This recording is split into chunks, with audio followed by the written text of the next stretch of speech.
आज ये बताते हुए कि आप लोगों ने जितना मान सम्मान महाराष्ट्र की नांदेड़ साहब की संगत ने दिया वो कभी भूलने वाला प्यार नहीं है और उस प्यार की किसी करेंसी में कोई कीमत नहीं है। 350 साल श्री गुरु तेग बहादुर जी के समागम चल रहे हैं। हमने आनंदपुर साहब में बड़े समागम किए थे, तब भी संत समाज ने बहुत बड़ा योगदान उसमें दिया था। उसको मनाने के लिए मैं ये अक्सर कहता हूं कि अगर हमारी कौम की, हमारे पुरखों की, हमारे गुरुओं की कुर्बानियां लामिसाल हैं, बेमिसाल हैं, जिनकी कहीं मिसाल नहीं मिलती, बहुत मन को खुशी हुई क्योंकि सरबत दा भला मंगण वाली गुरबाणी वो हज़ारां लखां स्पीकरां चों दुनिया दे विच उचरी जांदी है।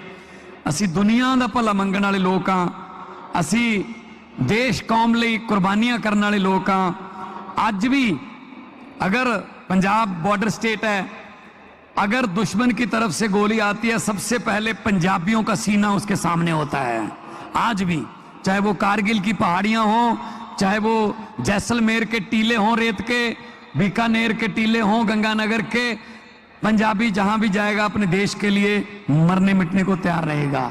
तो ये हमें गुरुओं से ये प्रेरणा मिली है, हमारे डीएनए में ये कुर्बानियां हैं।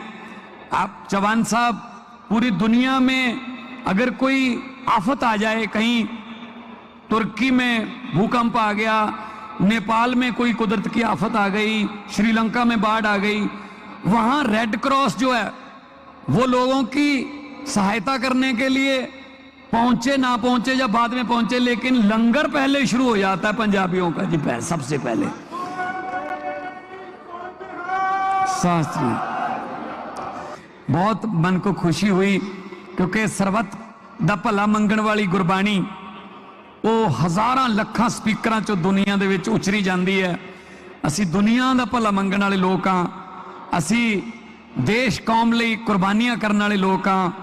आज भी अगर पंजाब बॉर्डर स्टेट है, अगर दुश्मन की तरफ से गोली आती है सबसे पहले पंजाबियों का सीना उसके सामने होता है।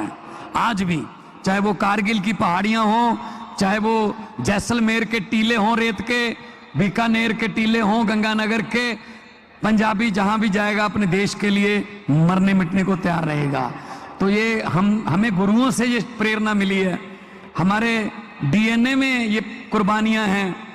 आप जवान साहब, पूरी दुनिया में अगर कोई आफत आ जाए, कहीं तुर्की में भूकंप आ गया, नेपाल में कोई कुदरत की आफत आ गई, श्रीलंका में बाढ़ आ गई, वहां रेड क्रॉस जो है वो लोगों की सहायता करने के लिए पहुंचे ना पहुंचे या बाद में पहुंचे, लेकिन लंगर पहले शुरू हो जाता है पंजाबियों का जी, सबसे पहले। शास्त्री गर्म पानी के जो कड़ाहे होते हैं उसमें उबाल के और आग रुई में लपेट के आग लगा के और शीश पर आरा चला के शहीद कर दिया कि शायद गुरु साहब ये देखकर डर जाएंगे, ये देखकर मान जाएंगे। लेकिन गुरु साहब ने कहा ये गुरु के सिख हैं, ये नहीं मानने वाले। तो फिर उसके बाद गुरु साहब की कुर्बानी हुई तो लखी शाह बंजारा जो था वो अपने घर पे गुरु साहब का धड़ ले गया, और धड़ ले गया जब उस दिन बारिश बहुत हो रही थी, आंधी थी, तो पता ही नहीं चला उनको कि धड़ कौन ले गया। तो उन्होंने, लखी शाह बंजारा ने कहा कि शायद पीछे वो मुगल आते होंगे, शायद मुझे ढूंढते होंगे, तो उन्होंने अपने घर को ही आग लगा दी, इससे संस्कार कर दिया। जवान साहब बड़ा व्यापारी था लखी शाह बंजारा, आज जहां गुरुद्वारा रकाबगंज साहब है वो उसका घर था, वहां उसका घर था, आग लगा दी उसने। और भाई जैता जी, भाई जीवन सिंह जी, बाद में भाई जीवन जी, वो उनका शीश लेकर वो निकल पड़े पंजाब के लिए।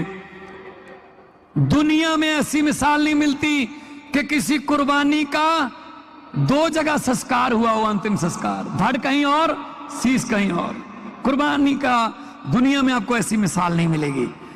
और भाई जैता जी, भाई जीवन सिंह जी, बाद में भाई जीवन जी, वो उनका शीश लेकर वो निकल पड़े पंजाब के लिए। दुनिया में ऐसी मिसाल नहीं मिलती कि किसी कुर्बानी का 2 जगह संस्कार हुआ हो, अंतिम संस्कार, धड़ कहीं और शीश कहीं और। कुर्बानी का दुनिया में आपको ऐसी मिसाल नहीं मिलेगी।